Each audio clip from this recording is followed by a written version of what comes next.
You just mentioned helium though, didn't you? Well, isn't that useful? Because that's a gas. So we're going to need to see helium. Not go down, go boom, boom when bouncy balls, Thunderfoot clown. We're going to need to see helium without a container, maintaining gas pressure. Retraction time, clown. You've said gases like bouncy balls, clown. Time for you to correct that error, clown. That's Thunderfoot clown, for anybody who thinks he's still their guru. He's just got away with pretending to be a scientist for about 10 years by telling people that consensus view and accreditation trumps all. He told some fundy zealot that did a fake DMCA claim against him that he'd need peer review in order to challenge him. Au contraire, Thunderfoot clown. I just need to show a little gif of you juggling bouncy balls with a caption saying helium and everyone will laugh at you.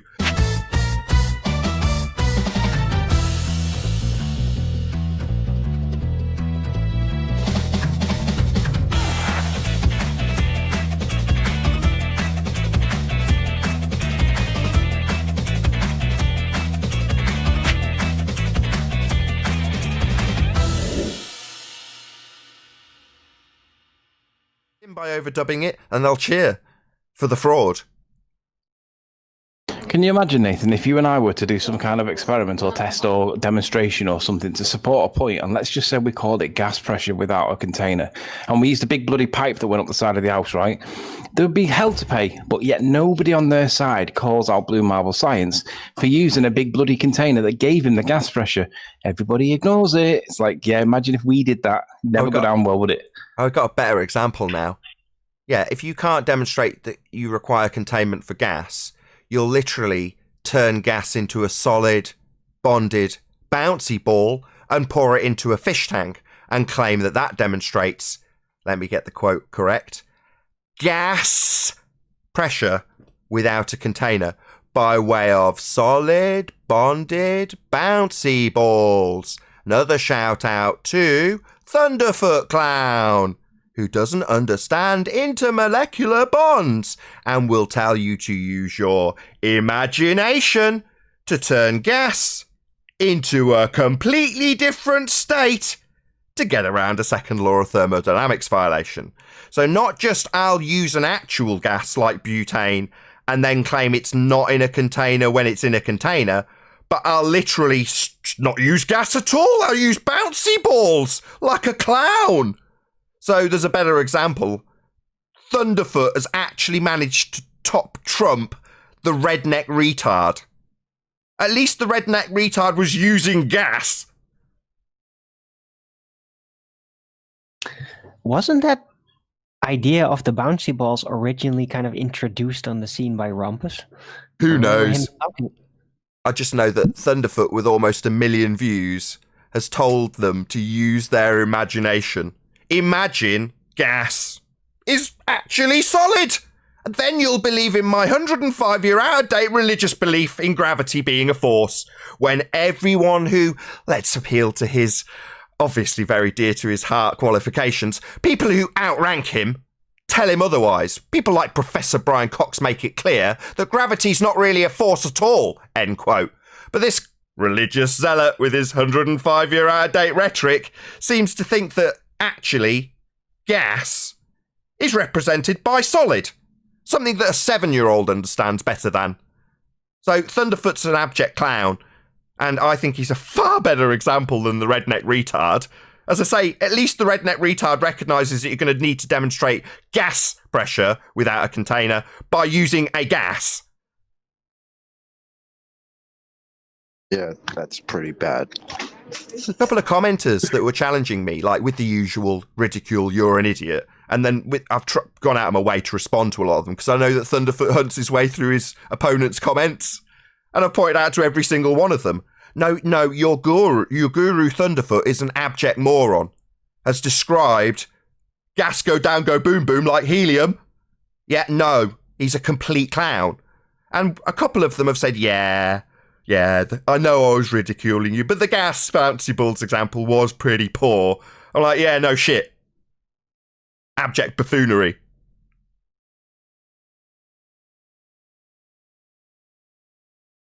Yeah, we're going to be needing a retraction. You're going to need to tell your million people who you've lied to that you're wrong. That gas absolutely, definitely does not behave like solid, bonded, bouncy balls. We're going to need that retraction. Because if you don't give it, we're going to continue to call you a fraud. Because you're not justifying, you're not saying, actually, no, it's not fraud. I wasn't intentionally deceiving people by telling somebody that gas behaves like solid, something a 7-year-old understands is not the case. No, it wasn't fraud and deceit. I'm actually a retard. We need to hear that, Thunderfoot. We need to know if it's abject stupidity or outright fraud when you deceive people about how gas behaviour is with solid bonded bouncy balls that definitely don't behave like unbonded gas. Yeah, that's just fraud, lies, deceit to sell your religion. You're like all the fundies you used to debate 10 years ago now, aren't you? But yet when you were debating them, you got away with telling them how consensus view was right and that they needed qualifications to challenge you. No. Spurs has shown us that you can hand a PhD his ass without any qualifications. And when they tell us to respect their authority, oh, how we laugh. I didn't even think it was possible to outdo what the redneck guy did. But the way you just explained what Thunderfoot did, I never would have thought about it. He'd have to just change everything about gas to beat out redneck. Oh, it's happy days. In your wildest dreams, could you ever believe that somebody could ever be more stupid than Blue Marble Science, the redneck retard, with his demonstration of gas pressure without a container as per his title, with 2 containers? Did you ever think anybody would top that in terms of stupidity? Well, happy days! Someone with almost 1 million subscribers has managed to out-stupid the redneck retard. Kudos, Thunderfoot clown with his gas bouncy balls. Let's all have a damn good laugh at Thunderfoot clown.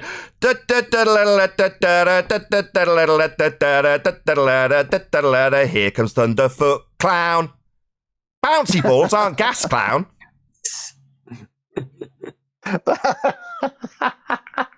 I'm just seeing him juggling balls and saying gas. Yeah, me too. Let's see if you can do that with helium. Yeah, now that you've stepped into the ring, we are absolutely going to be demanding the same demonstration with the gas that you detailed by way of a second law of thermodynamics, begging the question fallacy to prove a second law of thermodynamics violation.